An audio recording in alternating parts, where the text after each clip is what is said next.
चुनाव की दृष्टि से संस्कारदानी के सभी पत्रकार बंधुओं का हार्दिक स्वागत करते हुए मैं निवेदन करूंगा हमारे पूर्व सांसद एवं लोकसभा चुनाव के संयोजक भाई मधुसूदन यादव जी को आज की प्रेस वार्ता को देंगे। नमस्कार। आज आप सब लोगों को यहाँ आमंत्रित करने के पीछे पिछले हफ्ते 10 दिन से जो छत्तीसगढ़ के अंदर कांग्रेस के नेताओं का जो बयान आ रहे हैं और ख़ास तौर पे मोदी जी को लेकर के, तो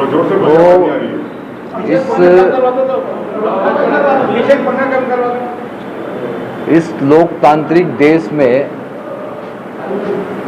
राजनीति में मूल्य और सिद्धांत का अपना एक स्थान है। जिस तरीके से असंसदीय भाषाओं का प्रयोग कांग्रेस के नेता लगातार कर रहे हैं, ये अति निंदनीय है। अभी सबसे ताज़ा बयान कल का है जो कांग्रेस के बस्तर के प्रत्याशी कवासी लखमा जी का है। उन्होंने कहा है कि लखमा जीतेगा और मोदी मरेगा। मुझे लगता है कि इनके दिमाग में कोई न कोई षड्यंत्र है, क्योंकि ये स्वयं झीरम घाटी की घटना में संदिग्ध थे। तब के कांग्रेस के अध्यक्ष और बाद के 5 साल के मुख्यमंत्री भूपेश बघेल जी ने ये कहा था कि झीरम घाटी का सबूत मेरे जेब में है, और 5 साल मुख्यमंत्री रहते हुए वो अपने जेब से वो सबूत नहीं निकाल पाए। तो नक्सलियों के साथ इनकी मिलीजुली कव्वाली दिख रही है, और कहीं न कहीं मुझे लगता है कि लखमा ने मोदी जी के खिलाफ नक्सलियों के साथ मिलकर के कोई न कोई षड्यंत्र किया है, और यदि नहीं किया है तो कांग्रेस को स्पष्ट करना चाहिए।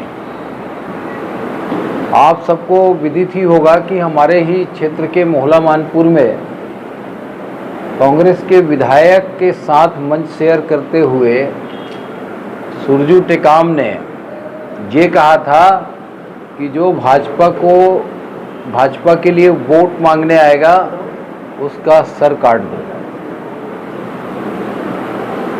तो ये जो इस तरीके की भाषाओं का प्रयोग हो रहा है, इसी तरीके से चरणदास महंत जी ने यहाँ भूपेश बघेल जी के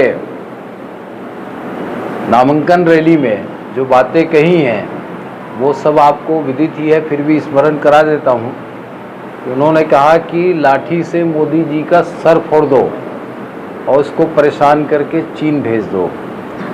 तो जो भाषा पाकिस्तान बोलती है कि मोदी को काट दो, मार दो, वही भाषा कांग्रेस बोल रही है। तो कांग्रेस और पाकिस्तान में कोई अंतर मेरे को समझ में नहीं आ रहा है। और चीन भेज दो मतलब कांग्रेस को ये भी स्पष्ट करना चाहिए कि ये चीन क्यों भेजना चाहते हैं मोदी जी को, चाइना से उनका क्या संबंध है। इस तरीके के जो लगातार बयान आ रहे हैं वो लोकतंत्र के लिए अच्छा नहीं है, न राजनीतिक मूल्यों के आधार पर है, और कांग्रेस घबराई हुई है। छत्तीसगढ़ के 11 की 11 सीटों में हम आज की तारीख में ग्राउंड लेवल पे उतर के काम कर रहे हैं। आज पूरे 8 विधानसभा के बूथों में हमारा बूथ स्तर का कार्यक्रम चालू हो गया है। और कांग्रेस को कुछ समझ में ही नहीं आ रहा है कि वो करे क्या। तो ये बेतुके बयान दे करके कोई न कोई षड्यंत्र को अंजाम दे रहे हैं, और ये सोचते हैं कि इनके बयान से भारतीय जनता पार्टी डरने वाली है कि सिर फोड़ दो, मर जाएंगे, गला काट दो। ऐसे बयान से ना भारतीय जनता पार्टी का कार्यकर्ता डरने वाला है, ना भारतीय जनता पार्टी का कोई नेता डरने वाला है। भारतीय जनता पार्टी अपने अभियान में निरंतर चल रही है और अपने योजना के तहत चल रही है। और जनता का प्रतिसाद हमको मिल रहा है। मोदी की गारंटी पर लोगों को विश्वास है। विष्णुदेव साय जी की सरकार ने जो पिछले 3 महीने में ही, चाहे वो किसानों को बोनस देने की बात हो, चाहे 32 रुपये की कीमत देने की बात हो धान की, चाहे महतारी वंदन योजना को लागू करने की बात हो, चाहे प्रधानमंत्री आवास के लिए राज्यांश सुनिश्चित करने की बात हो, उसके लिए बजट सुनिश्चित करने की बात हो, ये 4 बड़े काम सिर्फ 3 महीने के अंदर हमारी सरकार ने करी है। अभी ये लोग एक और अलोकतांत्रिक काम कर रहे हैं कि इनके घोषणा पत्र में है कि यदि हमारी सरकार बनती है तो हम महिलाओं को हर साल 1 लाख रुपए देंगे।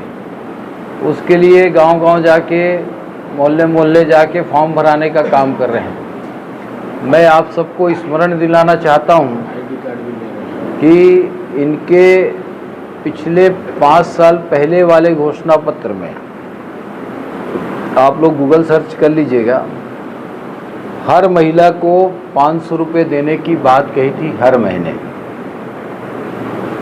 पूरा 5 साल निकल गया, 1 रुपया नहीं दिया। जब ये 500 नहीं दे सकते तो 1 लाख देने की बात तो बेईमानी है। और पूरे देश के अंदर जिस तरीके के वातावरण है, उससे स्पष्ट है कि चाहे किसी भी हालत में देश के अंदर भारतीय जनता पार्टी गठबंधन की सरकार बनेगी। और इसीलिए ये लोग देश को बर्बाद करने के लिए तुले हुए हैं और बिना सोचे समझे किसी भी तरीके का अपने घोषणा पत्र में वादा कर रहे हैं, क्योंकि इनको मालूम है हमको तो आना नहीं है, बोलते जाओ बस, बोलने में क्या रखा है। 82 सीटें डिक्लेयर की हैं और अभी तक के मुश्किल से 200 सीट तक के गई है कांग्रेस। अभी सरकार बनाने की बात करते हैं। इनका अलायंस कैसे टूटा है आप सबको मालूम है। केवल आप और डीएमके, ये 2 जगह ही बहुत सही तरीके से इनका अलायंस हुआ है और 200 सीट में कांग्रेस लड़ रही है। अब ये सरकार बनाने की बात करते हैं।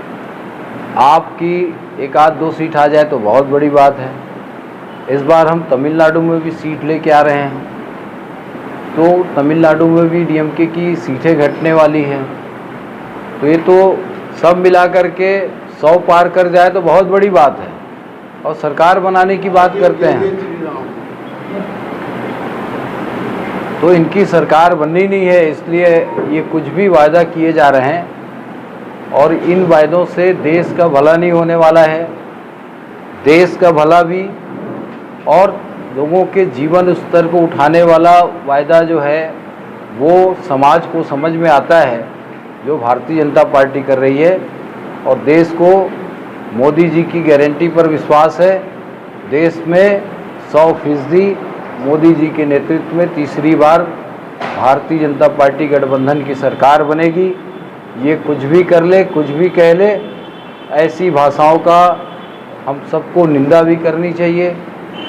और मैं तो कहूँगा कि आप लोगों को भी उतना स्थान नहीं देना चाहिए।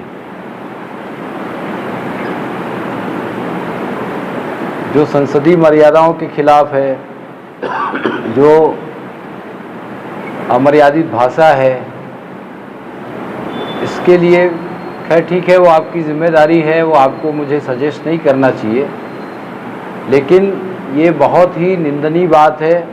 और ख़ास तौर पे लखमा जी तो महंत जी से और आगे बढ़ गए एकदम। तो देखिए अब सब कुछ 4 जून को स्पष्ट हो जाएगा। छत्तीसगढ़ में भी हम 11 सीट जीतेंगे और देश में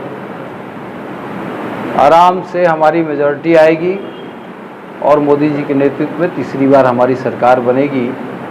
आज मुझे इतनी बात आप सब लोगों से कहनी है। एक या 2 ही कार्यकर्ता थे, जमीनी हकीकत ये भी है, इस पर आप क्या कहेंगे? इसकी जानकारी मुझे नहीं है, मैं जानकारी लेके बात कर लूँगा आपसे। बीजेपी मोदी ओवर कॉन्फिडेंस नहीं लग रही है? बिल्कुल नहीं, बिल्कुल नहीं। कोई ओवर कॉन्फिडेंस। मोहल्ला मानपुर में कार्यक्रम किया मैंने, वहाँ पर संतोष पांडे को हम नहीं जानते, फिर भी उनका कहना था कि ठीक है मोदी वर्सेस बघेल का कुछ देखो होगी, लेकिन संतोष पांडे गए ही नहीं गाँव, ये कहना था। कुछ गाँव में बोले हम लोग कह रहे हैं कि देखिए, इतने 3000 के आसपास गांव है, हर गांव जाना सांसद के बस में नहीं है। आप तो सांसद रह चुके हैं पहले, तो आपके लिए इतने गाँव आप रह चुके हैं, आपने तो आपका हर गाँव में तो क्या कहेंगे अभी वर्तमान सांसद के प्रति लोगों में? अरे ऐसा नहीं है भाई, बात ये है जब हम सांसद थे तो स्टेट में हमारी सरकार भी थी, भले हम सेंट्रल में नहीं थे।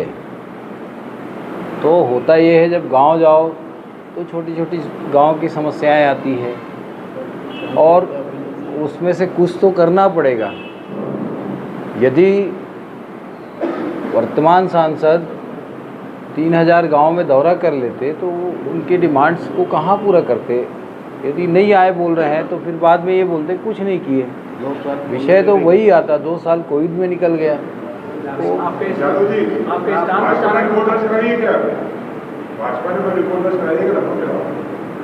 FIR हो गई चरणदास महन के खिलाफ और लखमा के खिलाफ भी कर रहे हैं। प्रत्याशी अकेले प्रचार कर रहे हैं, कार्यकर्ता नदारत हैं। ऐसा कुछ भी नहीं है, हर जगह उनका जो प्रवास हो रहा है वहाँ पे हमारे मंडल इकाई, स्थानीय इकाई ही व्यवस्था कर रही है। वहाँ पे हमारे मंडल इकाई और स्थानीय इकाई के सारे लोग साथ में चल रहे हैं। ऐसा लगता है आपको हमारे कार्यकर्ताओं की पहचान नहीं है।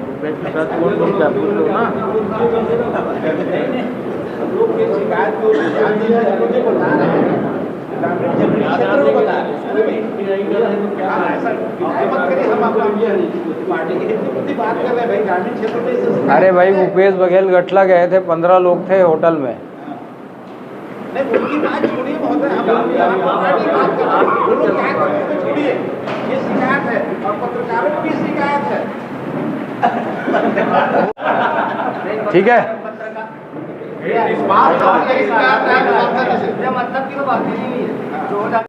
नहीं, मैंने कोई आरोप नहीं लगाया है। ये तो आप लोगों के माध्यम से ही हमको जानकारी लगी है, मीडिया के माध्यम से, कि उन्होंने ऐसा कहा है। ये आरोप नहीं है। क्या शंका है बीजेपी को? बीजेपी को स्पष्ट शंका है कि वो नक्सलियों से मिला हुआ है और नक्सलियों के साथ मिल करके उनके दिमाग में कोई न कोई षड्यंत्र है और इसी का परिणाम है उनकी बात जो है, उनके अंदर की बात जो है ज़बान पे आ गई।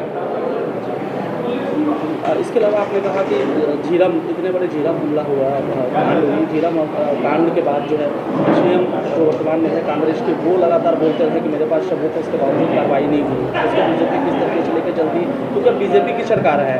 भाई, हम तो अब भी कह रहे हैं ना, उनके पास कोई सबूत है तो दे। वो अपनी सरकार में नहीं दे पाए, अपनी जांच एजेंसी से जांच नहीं निकलवा पाए, तो ये उनकी नाकामी है। मोदी जी, आपके भूपेश बघेल द्वारा आपकी बार मोदी जी के द्वारा आपकी बार 400 पार का नारा लगाया जा रहा है। भूपेश बघेल का कहना है कि 543 सीट में से 143 ऐसी कौन सी सीट है जिसे बीजेपी को डर लग रहा है, जिसका उल्लेख नहीं कर पा रही है? नहीं, हम उल्लेख नहीं कर रहे हैं, ऐसी बात नहीं है। हमारा स्पष्ट है कि कुछ क्षेत्रों में हमारा उतना प्रभाव नहीं है जो बाकी देश के अन्य हिस्सों में। ये स्वाभाविक है। इसको क्या भूपेश बघेल यदि ऐसा सवाल करते हैं तो मैं समझता हूँ कि उनकी बुद्धि नष्ट हो गई है।